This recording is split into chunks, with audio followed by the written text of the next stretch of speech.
Bonsoir. En 4 du professionnalisme, mais ça grince toujours, ça bloque. Les clubs sont mécontents.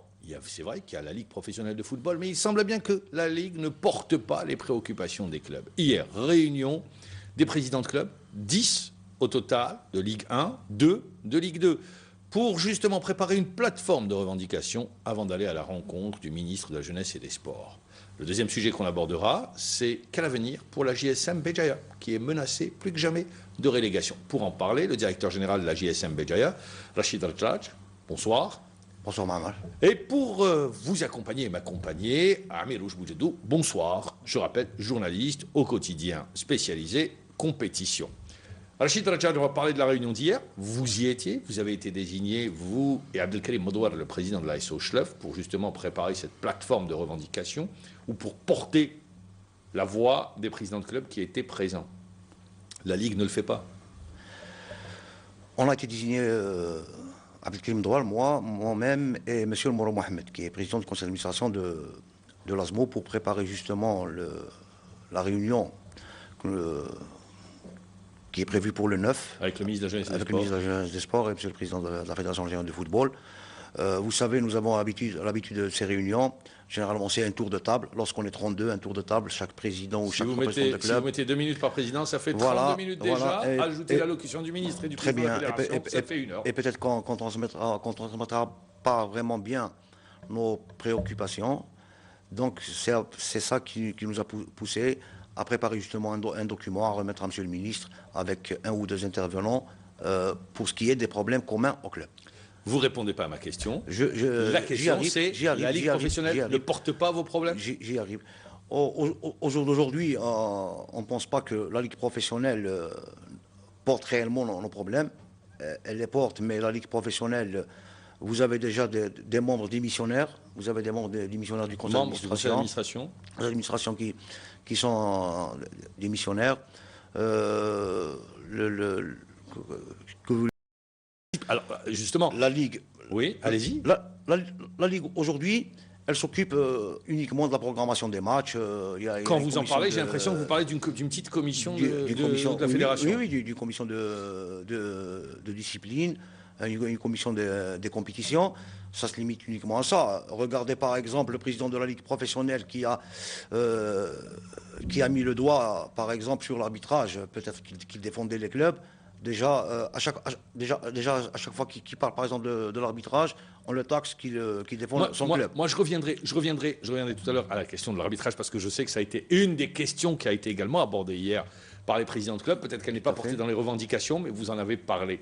Je reviens à la Ligue professionnelle de football. Pour vous, cette structure qui est censée... Parce que la Ligue est l'émanation des clubs de Ligue 1 et de Ligue 2. Donc c'est elle, par l'intermédiaire du président, de son conseil d'administration, qui est censée porter les préoccupations, les difficultés pour la mise en place du professionnalisme. Elle ne joue pas son rôle? Elle ne le joue pas. Mais c'est votre faute.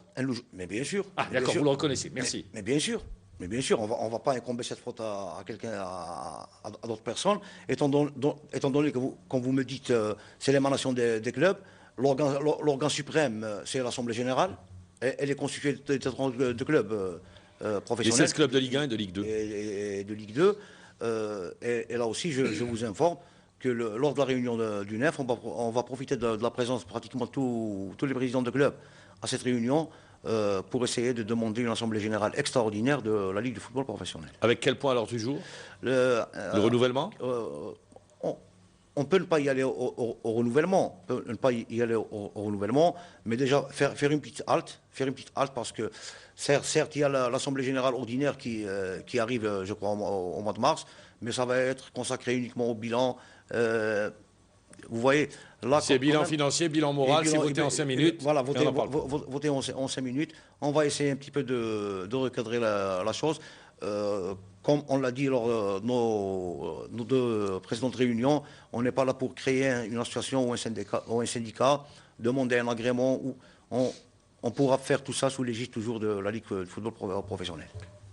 Amirouche Boudjedou, question? Moi, je pense que ces clubs-là, ils ont été forcés pratiquement à passer au professionnalisme. Et au départ, on leur a promis des terrains, d'assurer le transport, un crédit. Mais ça, c'est fait, ça. Un crédit. Non, c'est pas fait. Le transport, si. Non, écoutez, dans le cadre des mesures d'accompagnement si, vous avez eu les mesures d'accompagnement de l'État, il y a certains points il y a certaines mesures qui ont été le transport, concrétisées. la prise en charge des entraîneurs des jeunes catégories. Les jeunes catégories, non, ça s'est pas fait. Nous avons une enveloppe financière qui est de 25 millions de dinars. Non, d'abord une qui est aussi entre 3 et 3 500 000 de dinars pour les frais de déplacement des jeunes catégories. En matière de restauration et d'hébergement et de transport des jeunes catégories. L'HTR. Voilà, par saison. Nous avons 26 millions de dinars qui ont été alloués pratiquement chaque saison depuis 2010. Mais le problème n'est pas là. Le problème n'est pas là. Nous, si on veut revenir réellement à l'acte fondateur du football professionnel, c'était le discours du président de la République en 2009. Vers la fin 2009, c'était ça, vraiment l'acte fondateur du football professionnel et de l'accompagnement de l'État au football professionnel. Ce jour-là, le président de la République n'a jamais dit que le football est générateur de richesse et générateur de bénéfices. Il a seulement dit que le football est un facteur de cohésion sociale. Donc aujourd'hui... Oui, mais il ne dit pas, Rachid Al-Jarraj, oui. Le président de la République, dans son discours, et je m'en souviens très bien, dit le football facteur de cohésion sociale, ciment de la société également. On l'a vu à travers la victoire de l'Algérie contre l'Égypte, on l'a vu, c'est la dernière qualification au Burkina Faso, quand nos clubs réussissent, la joie donnée que procure le football, cette bonne humeur que donne le football, cette fierté que donne le football. Mais dans le même temps, il n'est pas fait obligation au club de passer professionnel, parce que du moment où vous passez club professionnel, c'est-à-dire que vous avez les reins solides, c'est-à-dire que vous lancez dans une opération dont les fruits, vous n'allez pas les récolter demain ou après-demain, mais c'est sur 10 ans, 15 ans. À vous également, président de club, quand je dis vous, président de club, vous, club, à vous développer, à faire preuve d'imagination, tout en ayant accompagnement de l'État. Je suis entièrement d'accord avec vous. Moi, je voulais arriver justement à un point crucial. Alors, j'ai commencé par le discours du président de la République. C'est pour vous dire qu'aujourd'hui, on est constitué en société par action. Ah, c'est compliqué, là. Là, vous répondez à un code commercial. Voilà. Lorsque vous allez au code du commerce, en principe, aujourd'hui, la majorité des présidents de clubs sont en prison. Oui. À partir du moment où, pratiquement, dans toutes les sociétés sportives, les 3/4 du capital social ont été bouffés, la sécurité sociale qui n'est pas payée, l'IAG qui n'est pas payée... Vous ne correspondez pas aux sociétés par action. Aujourd'hui, il faudrait un statut particulier. Voilà. Il faudrait un statut particulier, comme un statut particulier pour certaines branches de la fonction publique. Exemple. Il faudrait un statut particulier pour les sociétés sportives par action. Il faudrait dépénaliser aussi l'acte de gestion de ces présidents. Demain, comme je vous dis, si on applique la loi, ils seront tous en prison. Je reviendrai sur la question de la dépénalisation de l'acte de gestion des présidents de club. Question. Alors, Meloche Boudjdou. Moi, j'ai juste une question. J'ai la chance d'être en face d'un directeur général d'un club. Le président, dernièrement, a dit que la masse salariale de tous les clubs occupe 90% des budgets des clubs. Vous, en tant que gestionnaire d'un club, qu'avez-vous à répondre? Est-ce que c'est normal que le budget du club, 90%, va vers les joueurs comme salaire? Mais qu'est-ce que vous avez aujourd'hui dans un club? Vous avez quoi dans un club? Ces sociétés, d'abord, elles ne sont pas génératrices de bénéfices. Aucune société sportive aujourd'hui n'a une activité à caractère lucratif. Elle ne fait pas de bénéfices. Mais vous pouviez investir sur les joueurs, par exemple, dans la formation. Mais les dépenses, c'est vrai que 80 à 85% du budget d'un club, c'est la masse salariale. On va pas se cacher. Maintenant, vous me dites la formation, il n'y a pas de souci. Je vais vous répondre. Former où? Comment ça, former où? Former où? Je vais vous donner un exemple. Par exemple, un joueur comme Chellali, par exemple, combien il coûte au club? C'est 3 milliards, 2 milliards par an. Disons 1,6 milliard. 1,6 milliard, 2 milliards. Deux joueurs comme Chellali, c'est 3 milliards. C'est pas 2 milliards, hein, c'est 400 deux millions. Joueurs, deux joueurs comme Chellali, par exemple, ils coûtent 3 milliards. Un centre de formation avec 40 joueurs, c'est ce que coûterait un centre. Pour diriger un centre de formation, il faut 3 milliards par an. Vous savez, ce n'est pas... Vous me dites un centre de formation. La structure hébergement et restauration, c'est faisable, ça se fait. Et pourquoi vous ne le faites pas? C'est le terrain d'entraînement qui fait défaut aujourd'hui en Algérie. Mais ça, c'est ça, l'État, le ministre de la Jeunesse et des Sports, a dit il y avait une réunion qui avait regroupé le ministre intersectoriel où il a été dit l'État accompagnera, donnera les terrains et construira les centres de formation. Oui, c'est ce qu'il nous a dit. On nous a même invité au ministère. Vous avez vu une maquette même? On nous a fait un exposé avec l'entreprise Batimetal, c'est-à-dire un plan type pour tous Oui. les centres d'entraînement. C'est des centres d'entraînement parce que l'hébergement n'est pas prévu dans la structure. Donc c'est des centres d'entraînement. Je vais vous dire, nous par exemple, l'assiette de terrain qui nous a été réservée, elle est située pratiquement à 30 km de Béjaïa. À 30 km de Béjaïa. Vous, les enfants, pour les entraîner, ils doivent d'abord sortir de leur école. Ou plutôt à 17h. Vous pouvez rassembler tout le monde et les prendre 30 km plus loin. Je vous dis, le volet formation... Mais pourquoi vous ne mettez pas sur place école, tout, c'est-à-dire oui, lieu de... Il faut du temps, pour ouais. arriver au système sport-études. Et en plus, lorsque vous faites le système sport-études, c'est-à-dire dans votre centre de formation, vous gardez que la crème, que l'élite. Ah oui, vous avez beaucoup de déperditions. Ça. Le Parado l'a fait, par exemple. Voilà. Le Parado, il a investi, il a construit un centre à Tsalat el-Marja. Il y a des 40 c'est joueurs. c'est privé, c'est pas Oui, l'État. c'est privé, Ça, mais c'est privé. qu'est-ce qui empêcherait un club de faire la même chose? Mais dites-moi, il n'y a pas de souci, je vais vous répondre.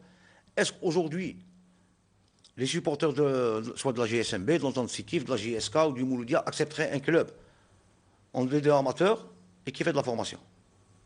Mais ça vous coûte le salaire d'un joueur. Non, ne me dites pas que ça vous coûte le salaire d'un joueur. Là, je vous pose le problème de l'infrastructure. Parce que dans le même temps, le Paradou, il est en D2 amateur. Voilà, bon, il y a une l'infrastructure réalité aussi. Le problème, aujourd'hui, les catégories de jeunes, que ce soit à Béjaïa ou ailleurs, je peux vous assurer que nous avons 2 catégories qui travaillent sur la moitié d'un terrain. Mais bon, ça veut dire qu'on est mal parti pour la formation. Moi, je vais revenir à la question de base. Là, après, on parlera de formation et d'accompagnement de l'État sur les terrains, puisque vous avez abordé la question maintenant. Moi, je voudrais revenir. C'est vrai que vous demandez un statut particulier, parce que c'est des sociétés par action, c'est pas viable, c'est pas possible, et les présidents, eh bien, risquent tout simplement de se retrouver en prison. Les sociétés sont toutes en faillite. Quel statut voudriez-vous avoir? Très bien. Un statut où la société sportive ne dépendra pas des dispositions du Code du commerce. Du Code du commerce. Là, vous savez, il faudrait installer une commission multipartite qui doit travailler. Vous allez aboutir à ça dans 5-6 ans. C'est pas en un clic et un clac que ça va être fait. Pourtant, le professionnalisme, ça s'est fait en un clic et un clac. Donc, on peut y aller. Pourquoi pas? Oui, le professionnalisme, justement, c'est pour éviter de répéter les mêmes erreurs. Ce genre d'erreur. Alors, entre-temps, ça prend 5-6 ans, mais entre-temps, comment vous allez fonctionner? Eh bien, entre-temps, justement, si on arrive à avoir, justement, cet accord, ce premier jalon, cette commission, donc ça veut dire qu'on va déjà geler,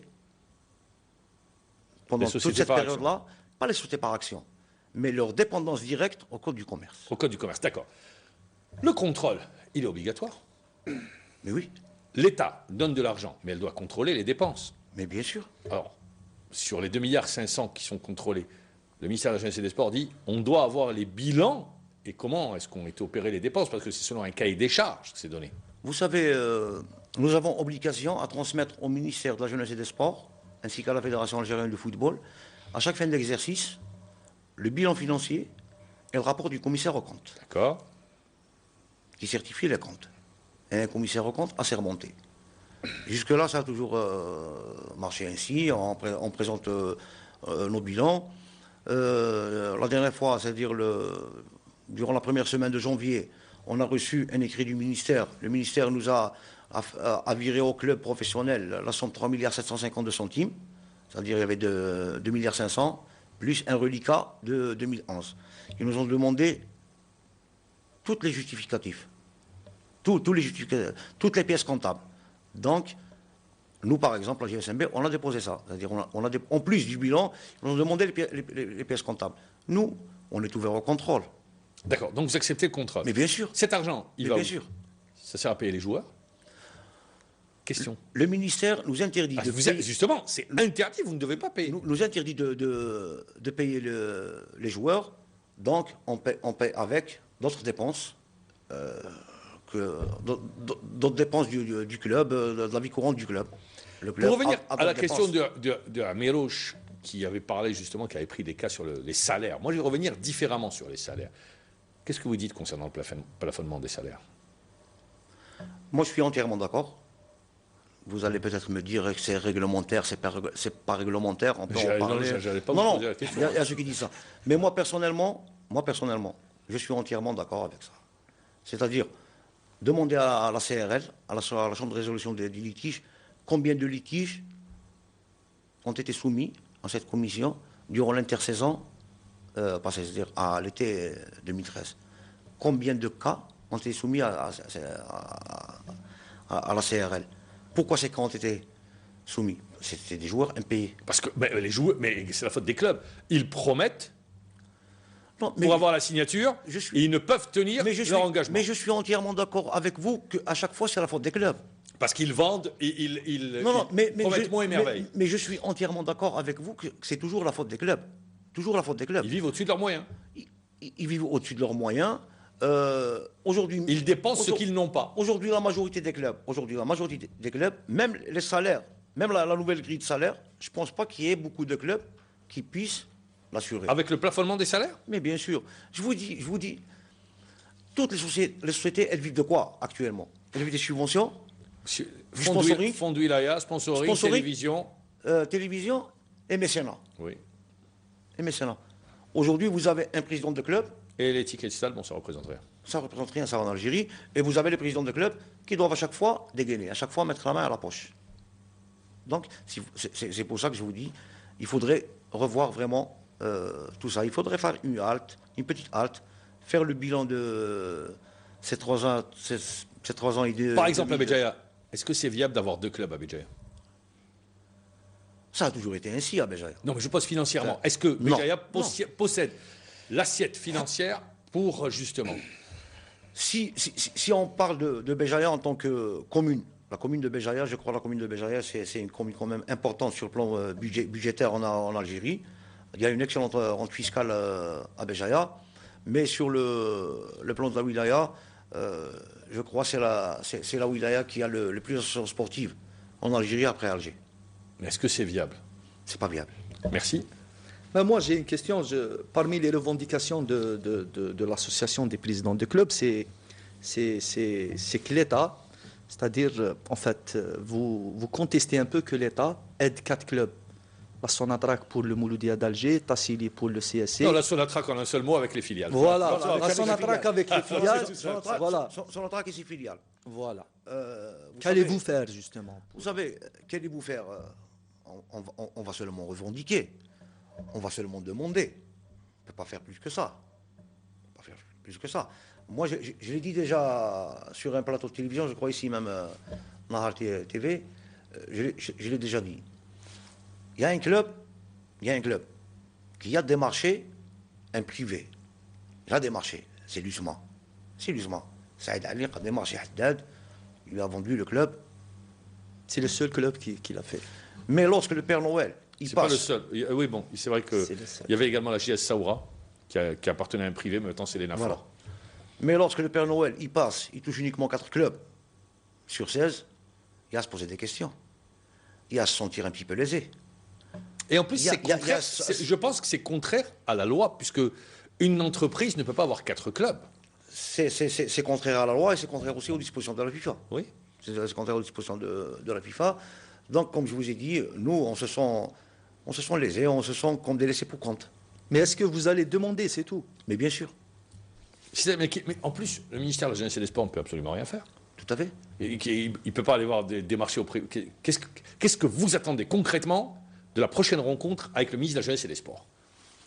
D'abord, Quand je dis vous, pas vous. oui, Les clubs, on se met bien d'accord. Moi, je n'entends absolument rien. Les- Moi, personnellement, je les n'entends clubs- les clubs de Ligue 1 et de absolument Ligue rien. Les clubs de Ligue 1 et de Ligue 2, c'est ce que on disait depuis tout à l'heure. D'abord, le statut particulier, ça c'est important. Moi, je pensais que vous alliez commencer par qu'on soit tous mis sur le même pied d'égalité, à savoir que s'il y a un club qui bénéficie d'une entreprise, Ça, c'est un point. Ça, c'est un point. Ça, c'est pas le un premier. point. Non, le premier, c'est le statut particulier. Le statut particulier. Donc ça, c'est le premier point. Ça, c'est important pour l'avenir. Pour l'avenir, parce que au jour d'aujourd'hui, normalement, c'est tous les clubs qui doivent mettre la clé sous le paillasson. D'accord. Vous demandez le statut particulier. Le deuxième point? Donc, la distribution, si vous voulez, de l'argent de l'État, distribution équitable de l'argent de l'État, notamment par l'intermédiaire de l'investissement direct des sociétés étatiques dans les capitaux des clubs sportifs. Il y a le problème d'infrastructure qui se pose avec acuité. Les stades sont dépassés aujourd'hui. Les stades, ils sont Ils sont dépassés. trop vieux, dépassés. Ils ne sont pas adaptés à la compétition. Très bien, ils ne sont pas adaptés à la compétition. Même, je crois, le statut juridique des OPOV, il est appelé à être vu. Au jour d'aujourd'hui, tous les OPOV en Algérie sont des EPA, des établissements publics administratifs. Donc, vous demandez est-ce qu'il y a une convention qu'on vous... Non. Est-ce que vous pensez que les clubs peuvent s'occuper également des stades? Non. Nous, actuellement, on fait des conventions. Moi, personnellement, à Béjaïa, j'aurais aimé qu'on ait un stade communal qu'un OPOV. J'aurais aimé qu'on ait un stade communal appartenant à la commune qu'un OPOV. Qu'un OPOV. Vous allez nous dire pourquoi tout juste après la pause publicitaire. Eh bien, deuxième partie de l'émission, je reviens à vous, donc Rachid Rajraj. Vous disiez, je préfère jouer dans un stade communal qu'au POV. Pourquoi? C'est simple. Je vous ai dit, moi... C'est simple pour vous, mais pour le téléspectateur, c'est pas simple. Oui, je vous ai dit à Béjaïa, un stade communal, la commune, par exemple, chez nous à Béjaïa, elle a toutes les régies possibles. Elle a la régie électricité, la régie peinture, la régie menuiserie. Donc, à chaque fois qu'il y a un pépin au stade, la régie communale peut... Il n'y aurait pas eu de coupure d'électricité, par exemple. Non, je dis comme ça, c'est tout. Je ne viens pas à ça, mais allez-y voir dans quel état sont les OPOV aujourd'hui. Je sais, dans un état lamentable. Voilà, et puis, des stades qui ne répondent plus, ils sont trop vieux, dépassés, le personnel n'est plus... On n'ouvre pas toutes les portes, ça crée des encombrements, il y a une double billetterie sur certains stades.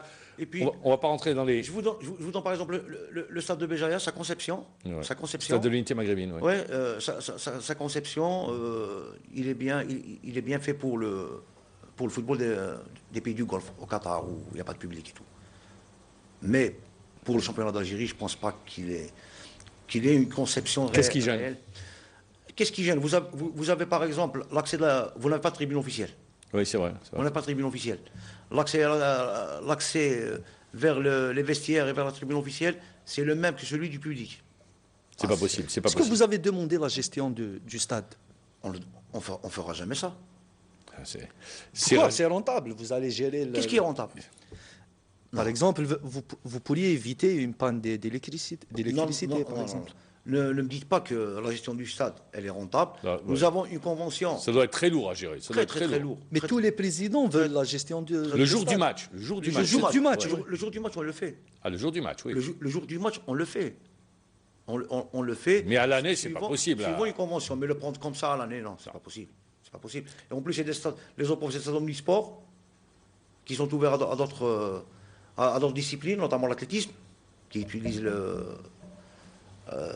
la piste. Donc, non, très difficile. C'est pas des stades de football en plus avec la piste d'athlétisme. Voilà. J'en ai énormément. Moi, je reviens à vous donc à l'association des présidents de clubs. Une fois que vous allez convoquer l'assemblée générale extraordinaire de la ligue professionnelle, une fois que vous allez élire le conseil d'administration, en d'autres termes, l'association qui a vu le jour hier disparaîtra d'elle-même? Là, on a convenu de laisser le soin à l'assemblée générale, qui est constituée des 32 clubs, de décider. Nous, hier, c'était un bureau provisoire. Vous n'étiez pas majoritaire, hein, je rappelle. 10 clubs, 12 clubs sur... Non, pour la Ligue 2, on a appelé 4 clubs, uniquement pour lancer les jalons. Parce que, sachant qu'on va aller à une assemblée générale, c'est elle qui décidera. Donc, le jour de l'assemblée générale, les membres de l'assemblée générale feront ce qu'ils veulent et ce qu'ils décident. Bien sûr, c'est la majorité qui décidera de tout ça. Vous dites statut particulier, vous dites l'investissement direct de l'État à travers des entreprises publiques. C'est ce que vous dites. Oui. Ça, c'est le deuxième point. Le troisième? Je vous ai dit l'infrastructure sportive. L'infrastructure, c'est tout? Et aussi les centres d'entraînement. Lors de la dernière réunion qu'on a eue au ministère où on nous a présenté le projet. Ça n'a pas avancé depuis? y avait un engagement pour que les travaux démarrent au moins sur 6 ou 7 sites. Ça n'a pas démarré. En fin décembre 2013, ça n'a pas démarré, juste pour avoir des éclaircissements. Et Il y a pour 2 mois, avoir- il y a 60 jours, on est 30 jours de retard. Quoi, Voilà, pour avoir de plus en plus d'informations, si vous voulez. D'accord, je vais rebondir également ce qu'a fait, selon les informations, bien évidemment, de cette réunion. Les présidents de club entre eux ont beaucoup parlé d'arbitrage. Et à l'unanimité, ils disent cette saison, ça reste très compliqué. C'est très compliqué. Vous en avez parlé en première partie d'émission, mais vous avez effleuré le sujet.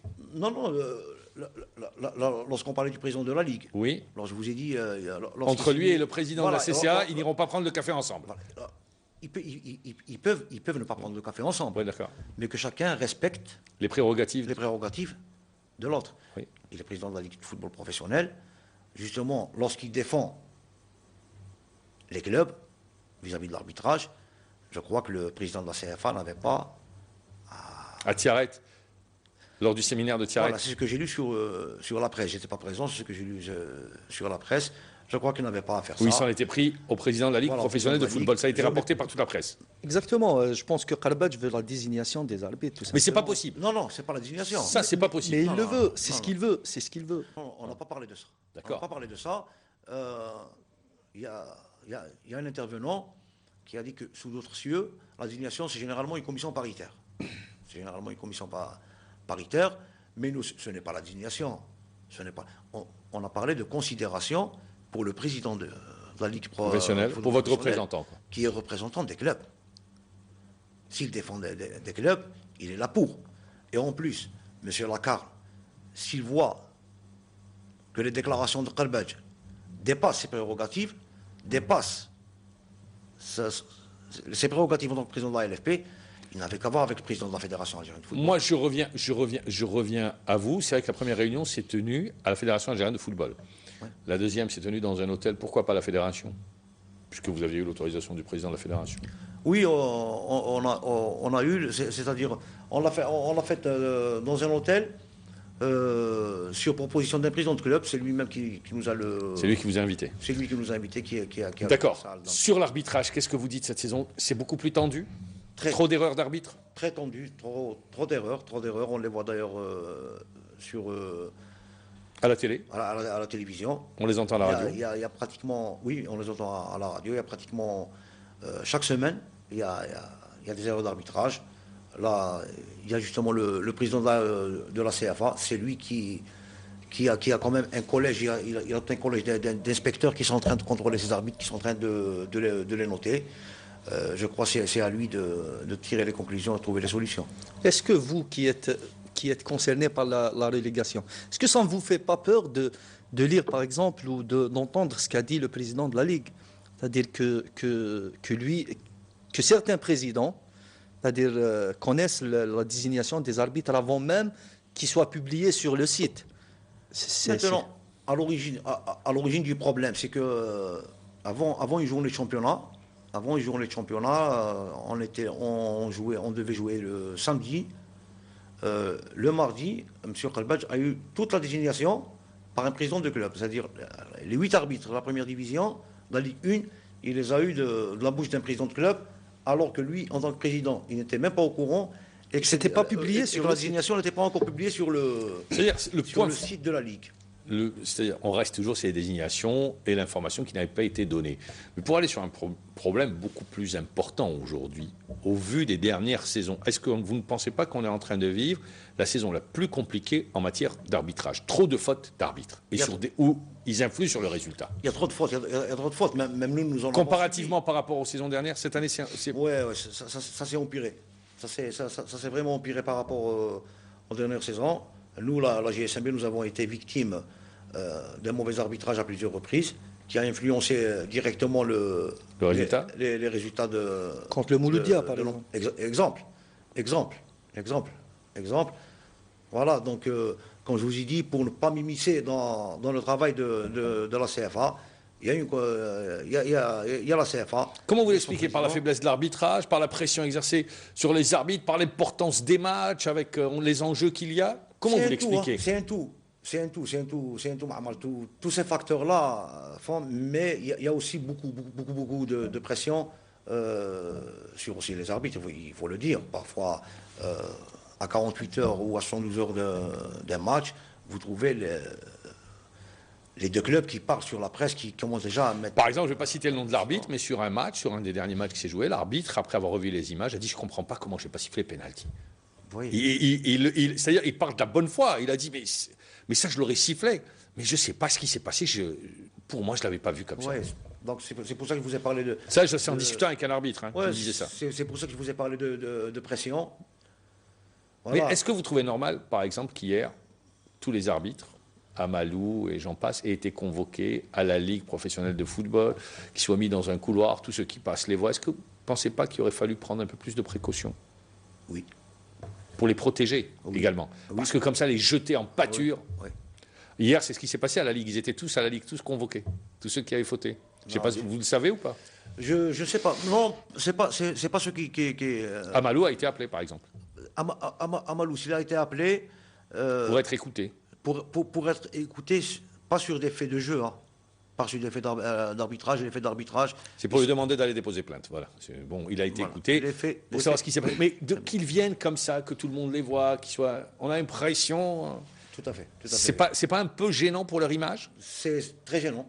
Ça doit être très gênant. Je suis pas un arbitre je suis pas un arbitre qui a été déjà... Oui, mais en tant qu'acteur du football. À la Ligue. Mais je crois que c'est très très gênant. Et ça aurait été mieux peut-être à la fédération.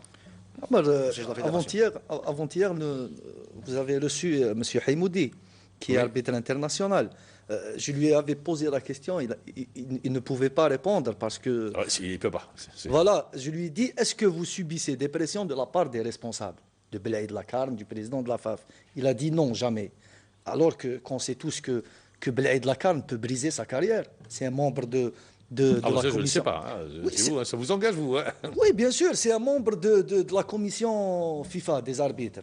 S'il fait demain un rapport sur Haïmoudi... Il s'agit membre de la commission des arbitres de la FIFA, mais dans le volet formation. Dans le volet formation. Mais il fait un rapport en tant que patron de la CCA. Mais sachez, un simple rapport de sa part. Oui. Et Haïmoudi, et c'est valable pour Benouza et pour tous les autres arbitres. C'est-à-dire, on ne peut pas nous dire que les arbitres ne subissent pas de pression de la part de Lakarne ou de Rawarawa.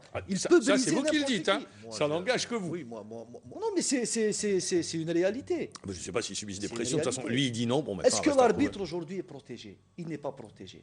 Il ne peut pas parler à la presse. Il peut pas. Qu'est-ce qu'il protège? Je ne parle pas des policiers qui l'entourent. Non, ça, c'est une image qui est détestable. Je parle pas. Déjà, là maintenant, on parlait de l'arbitre Amalou. Est-ce qu'Amalou était indiqué pour ce match? Oui. Il y a aussi les critères de désignation. Je l'ai déjà dit auparavant.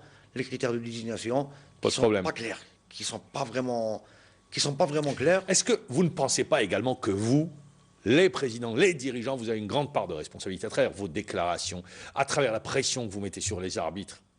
Mais bien sûr. D'accord. Mais bien sûr que nous avons une part de responsabilité. Tous les acteurs, à travers les accusations que vous vous échangez, à travers par presse interposée. Tous les acteurs du football ont une part de responsabilité. On ne doit pas se cacher. Tous les acteurs du football ont une part de responsabilité, comme je vous l'ai dit tout à l'heure. Déjà, à 48 ou 112 heures du match, vous commencez déjà à trouver des déclarations mettant la pression sur les arbitres. Et moi, je vous dis, vous avez cité notre match contre le Mouloudia. Saïdi, c'est un arbitre qui arrive, qui nous a arbitré. C'est pas la première fois qu'il nous arbitre, il nous a toujours très, très, très bien arbitré. L'erreur est humaine. Il peut se tromper, l'arbitre. Saïdi, c'est pas lui qui avait fait le match Sétif-Usma? Oui, c'est lui. Et il avait fait un super match, Sétif-Usma d'Alger. Voilà. Bien que il avait fait effectivement un superbe match. Mais sur le plan de l'autorité ce jour-là, j'ai trouvé qu'il n'était pas autoritaire. On peut revoir le match, je vais vous montrer certains joueurs devant lui. Oui, mais ça c'est pratique. Il n'est pas le seul à ce niveau-là. Voilà. Mais, il y en a beaucoup dans le championnat, pour ne pas dire la majorité. Il a fait un excellent match à Sétif. Il est arrivé avec nous contre le Mouloudia. Il a cédé à la pression. Il a subi que le problème n'est pas dans les arbitres. C'est pas nos arbitres qui sont faibles. Ils sont faibles psychologiquement. Voilà. Psychologiquement, ils sont faibles. Moi, je voudrais revenir. Est-ce qu'il n'est pas temps d'avoir un code d'éthique entre clubs pour vous respecter, pour ne pas vous attaquer mutuellement? Est-ce que, par exemple, dans cette association, est-ce qu'il ne serait pas temps? Nous en avons parlé justement hier, à la fin de notre réunion. C'est-à-dire c'était le dernier point que nous avons abordé, c'est justement ce code d'éthique et de déontologie entre clubs.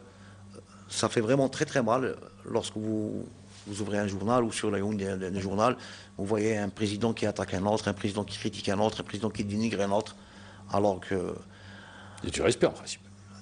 C'est le minimum. Le minimum. C'est le minimum. C'est le minimum.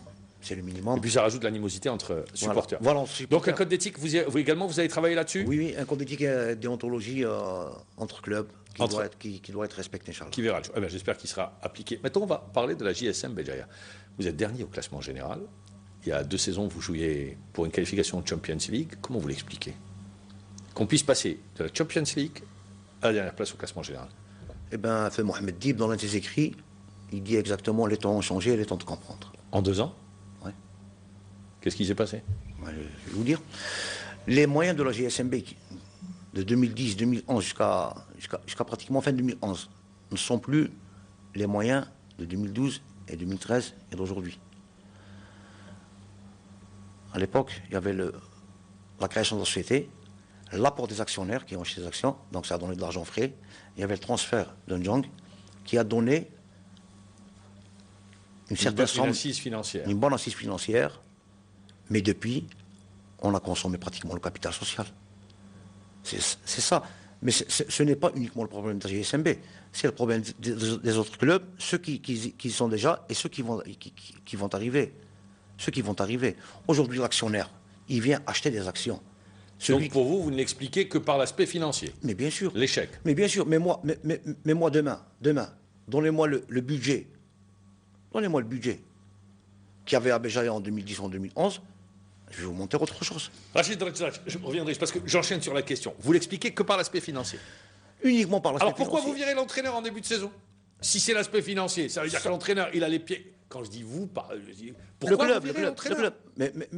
Mais ça, je vous ai répondu au moment même. Vous m'avez appelé. Oui, je vous avais eu. Mais pourquoi? Alors pourquoi? Si c'est rien que l'aspect financier. Je vous ai répondu. Je vous ai répondu. Oui. Je vous ai répondu ouvertement. Oui, c'est quoi? C'est les supporters. Mais bien sûr, et je le redis encore une fois. Venez, mettez-vous avec moi au stade à Béjaïa. Mettez-vous avec moi au stade à Béjaïa. Et vous allez entendre ce que nous entendons. Vous allez entendre ce que nous entendons. Donc vous cédez à la pression. Lorsque moi je suis dans un match et je suis insulté, moi personnellement, 90 minutes durant, et par mon nom de famille. C'est dur à supporter. Par mon nom de famille, alors que moi, à ma naissance, Rejraj, je suis né au 38 rue des frères Rejraj. Et on vous piétine ce nom de famille. 90 minutes durant. Mais bien sûr que vous êtes à la pression. Vous croyez qu'on est protégé? Vous croyez qu'on est sécurisé? Donc c'est pas des supporters. Quand je dis vous, hein, pratiquement pas. Pour tout Mais c'est à l'échelle nationale. C'est un calvaire. Mais c'est à l'échelle nationale. Il vaut mieux jouer à huis clos. Vous n'avez pas vu ce qu'a subi Hnachi l'année dernière. L'année dernière, lui qui a gagné pratiquement tous les titres possibles avec la GSK. On devient amnésique d'un seul coup comme ça. On oublie rapidement. Qu'est-ce que ça a à voir avec le limogeage de Saadi? Parce que c'est les supporters mais qui je avaient vous ai demandé. dit, Maintenant, les supporters demandent le départ de la direction. Est-ce que vous allez partir? Mais non, mais moi, M. Thiab, on est partant depuis plus de 3 mois. Moi, personnellement, je fais qu'assurer un intérim. Je fais qu'assurer un intérim. Au conseil d'administration, personne ne peut se présenter. Personne ne veut se présenter. En principe, si vous êtes jusqu'au boutiste, le club disparaît, quoi. Vous partez, les actionnaires ne sont plus là, il n'y a plus personne. Voilà. Mais je crois aussi, même à Béjaïa, sincèrement, parfois, on est tranquille, le match marche très bien, même si on est à 0-0, vous voyez que le match très bien, l'équipe, elle joue, et les insultes commencent, elles fusent, de partout. Ils insultent les joueurs, parfois même à l'échauffement. Il vaut mieux jouer à huis clos. Nous, on est insultés. Non, mais est-ce qu'il n'y a pas de la manip? Ah oui, c'est une question. Il n'y a pas de manip. Nous savons Au profit de qui? Nous savons... Quand il y a manip, il y a quelqu'un qui doit tirer profit de la situation. Mais ce sont ceux justement, qui savent et qui excellent dans la nage dans les eaux troubles.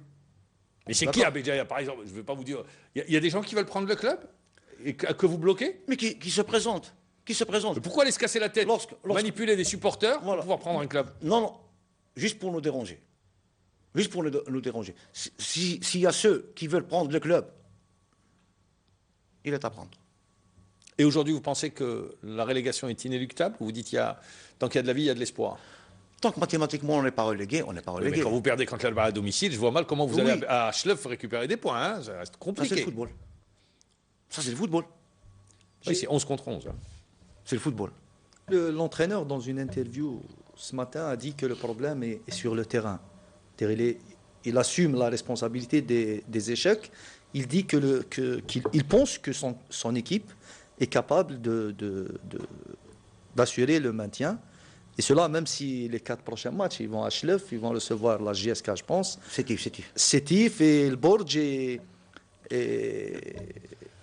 Donc, écoutez, je vous ai dit, tant que mathématiquement on Parce n'est que pas cette relégué... 17e journée, la dernière journée, non, ne vous a c'est-à-dire pas du tout été favorable. il n'accuse pas la direction. Mais il dit quand même que le mercato a été raté. Non. Qui disent que le mercato a été raté, Molongu, par exemple, le nouveau, il a déçu tout le monde. c'est lui qui l'a recruté, le Hongo. Il était chez lui Au en Congo. équipe nationale du Congo. C'est lui qui l'a recruté, le Hongo. Tout ce qui est recrutement, on est passé par lui. C'est pas Djabour, hein, c'est Djabour. Hein. On est bien d'accord. Hein. Djabour. D'accord. Tout ce qui est recrutement, on est passé par lui. D'accord, on est passé par lui. Il lui fallait un attaquant. On n'a pas trouvé d'attaquant. Parce qu'il ne suffit pas de prendre juste pour prendre. Là, quelqu'un qui réponde. Juste Qui ait pour les prendre. qualités. Voilà, attaquant, on a tenté Thiaïba, jusqu'avant qu'il signe un sétif, j'étais avec lui à Borges. 48 heures, j'ai passé 48 heures à Borges. Ça n'a pas été fait. Il a choisi l'entente, je le comprends. Choisi l'entente. Il préfère jouer le titre que le maintien. Voilà. Madouni jusqu'à quelques heures de la clôture des signatures, il était pratiquement chez nous. Il a été retenu à l'entente. Saadan l'a retenu. Vous dites tant qu'il y a de la vie, il y a de l'espoir. Mais bien sûr. Eh bien, c'est sur ces mots qu'on se quitte, monsieur Rachid Rajraj. Réunion avec le ministre le 9, en présence du président de la Fédération algérienne de football. Inch'Allah. Merci Rachid Rajraj. Je rappelle, vous êtes directeur général de la JSM Béjaïa. Merci également Boujedou Amirouche d'avoir participé à cette émission. Moi, je vous dis au revoir et je vous donne rendez-vous à demain.